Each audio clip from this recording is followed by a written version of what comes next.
So I figured for today's video, I wanted to do something really chill.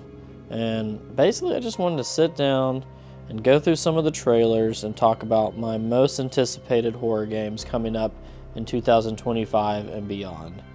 I'm literally just laying in bed, watching some of these trailers, talking over them, and giving you my opinion. So I hope you enjoy the video. Make sure you give this video a like and comment down below. Consider subscribing and checking out some of my other videos on the channel, especially if you're into survival horror, third-person action adventure games, anything kind of in that genre. I think you'll really enjoy some of my videos, so check it out. Now, let's get started. The first game on my list is going to be Directive 8020. This is the new supermassive game that's coming out for all platforms besides Nintendo Switch, I believe.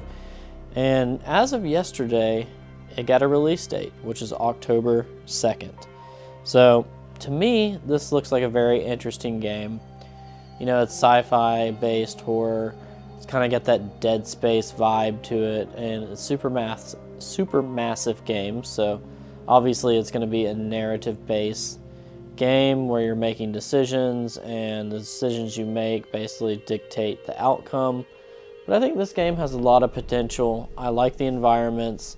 The gameplay looks intriguing to me, you know, for a walking sim basically. I think the atmosphere and the setting alone are gonna make a very compelling, you know, sci-fi survival horror game. And I'm always up for new titles and new series or franchises entering the horror space, so definitely looking forward to checking out Directive 8020. Moving right along, we have Little Nightmares 3, another supermassive game. Starting off with 2 right off the bat. This is also coming out for all platforms, and it's supposed to be releasing sometime this year. Now, it's more Little Nightmares, but basically this time around it has the multiplayer aspects, and it also is developed by Supermassive now, which is a new developer for the Little Nightmare game, so that'll be interesting to see kind of their take and their spin on a franchise that's already beloved by many, including myself. Really enjoyed the first 2 games. I'm hoping they keep that same tone and keep the atmosphere creepy and dark and just kind of mysterious and unsettling. You know, all those kind of attributes that we associate with Little Nightmares. So in the end, it's just more Little Nightmares. So it's going to be a lot of puzzle solving. And yeah, not much else besides that. You know, there could be some co-op elements added to this that could extend the gameplay a little bit from what we've seen in the past, but overall, I'm excited about this one. See what they bring to the table, being with Supermassive now. So, Little Nightmares 3. Next up, we're going to be talking about Silent Hill Townfall. Another vague trailer where they don't give us too much, but I mean, Konami is putting out new Silent Hill, so I have to appreciate that because I love Silent Hill. I'm excited to see what they do with this, especially since Annapurna is involved with this. I have a good feeling about that. Also, I think this is going to be kind of a narrative-based, kind of decision-making game. We don't know much about Townfall yet, outside of the trailer that was released about 2 years ago, so not a lot of new information coming about.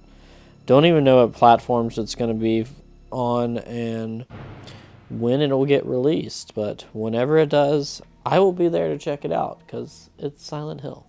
Speaking of Silent Hill, one of my most anticipated horror games coming up is Silent Hill F, the newest full title from Konami with Silent Hill. Now, this is based in 1960s Japan. So, for the first time almost ever, Silent Hill will not be, the new Silent Hill game will not be taking place in Silent Hill, which I know a lot of people have issues with that, and sure, I could too, but like I said with the last game, it's more Silent Hill. They're trying something new, and I'm going to be open-minded to that experience. You know, I'm going to give it a shot. I'm not going to judge it before I play it. I like what I see with the whole cherry blossom theme, and I think there's a lot of interesting things they can do with the setting in Japan, especially for that time period. No release date yet. No idea what platforms this is going to be on, but I will be stoked in there day one to check out Silent Hill F. Reanimal has to be one of the most bizarre, freaky games on this list. This game's coming out for all platforms besides Switch and PlayStation 4. Doesn't have a release date as of yet, but it's terrifying looking. It's basically like Little Nightmares except with these weird animal creatures. It's so bizarre, so strange, but so intriguing, and I'm very excited about this one. Hopefully we will get a release date soon, because I can't wait to dive into Reanimal.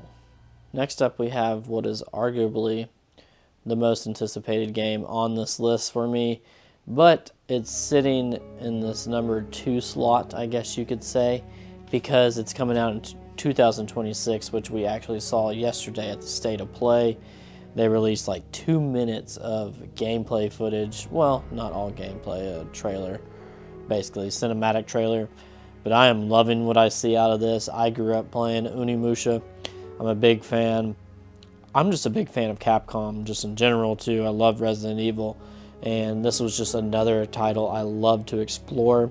I will also be doing a Who Remembers video on the original Onimusha here in the coming months. So this is a title that's near and dear to my heart. I mean, what can you say? I mean, fighting like demon shadow monsters, samurai guys, like as a samurai, and just powering up your weapons and just bringing this series back as a whole. I mean, this was Dark Souls before Dark Souls was around, in a sense. Not with the challenge of it, but, you know, getting the souls and everything like that, and upgrading your character. Those RPG elements were very cool.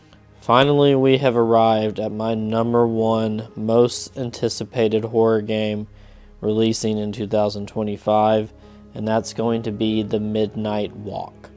I'm a huge Tim Burton fan, and this has got Tim Burton S written all over it. It is bizarre and strange, unique, and the gameplay is going to be interesting too, because it's also made for VR, but it's coming to PlayStation 5. You're playing as the burnt one, or the burnt boy, or whatever. I don't know. It's so strange looking, but such in a cool way. It looks very interesting to me. I've just never seen anything like it, and I think that's why it's my most anticipated game in terms of the horror genre of games we are releasing this year. You know, obviously that can change with things not being released yet. Still haven't heard from Capcom about Resident Evil, if anything's going to be happening with that, or if they're bringing a new remake or a new mainline title. Not too sure, but I know there'll be a few surprises. But I just want to make this short and sweet little video talking about my most anticipated horror games. I'd love to hear about yours in the comment below. Make sure you give this video a like. I appreciate you watching. Check out some of my other videos if you're interested, and maybe I'll see you next time. Stay blessed.